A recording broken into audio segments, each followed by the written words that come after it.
ஒரு கிராமத்துல north side Bhagalpur அப்படின்னு ஒரு ஏரியால தார்ஹார் அப்படின்னு ஒரு கிராமம் இருக்கு. அந்த கிராமத்துல இப்ப வரைக்கும் என்ன பழக்கமா, ஒரு பெண் குழந்தை ஒரு வீட்டுல பிறந்துருச்சுன்னு வைங்களேன், அது கங்கை ஆற்றங்கரையில இருக்கிற ஒரு கிராமங்கள்ல ஒண்ணு. அதனால அது செழிப்பான பூமி அந்த ஏரியாவே. பொம்பளை பிள்ளை அந்த ஊர்ல யார் வீட்டுல பொம்பளை பிள்ளை பிறந்தாலும் அந்த குழந்தை பிறந்த உடனே 10 மாமரம் நட்டு வச்சிருவாங்களாம். 10 மாமரம் மாங்கன்று நட்டுருவாங்களாம்.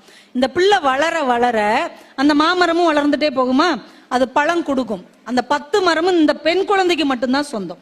இவ வளர வளர அதுல இருந்து வருந்த வருமானத்தை வச்சு இவ படிப்புக்கு, இவ திருமணத்துக்கு, இவ கடைசி காலத்துக்கு வரைக்கும் அந்த பிள்ளை வச்சுக்கும்.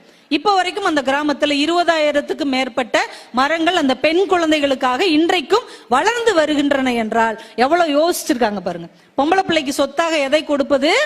10 மாமரம். ஒவ்வொரு பிள்ளைக்கும் 10 மாமரம். சில பணக்கார வீட்டுல 20 மாமரம் 30 மாமரம் எல்லாம் நட்டு வச்சிருவாங்களாம். கடைசி வரைக்கும் உனக்கு தாம்மா இது அப்படின்னு. அப்ப பெண் பிள்ளைகள் வாழ்க்கையில யாரை நினைச்சும் பயந்து விடக்கூடாது, பதட்டப்பட்டு விடக்கூடாது, அவங்க கையில ஒண்ணு இருக்கணும் அப்படிங்கிறதுக்காக இப்படிப்பட்ட ஏற்பாடுகளை எல்லாம் இன்னைக்கும் செய்து வைத்திருக்கிறார்கள் அப்படின்னு அவர் பதிவு செய்திருந்தார்.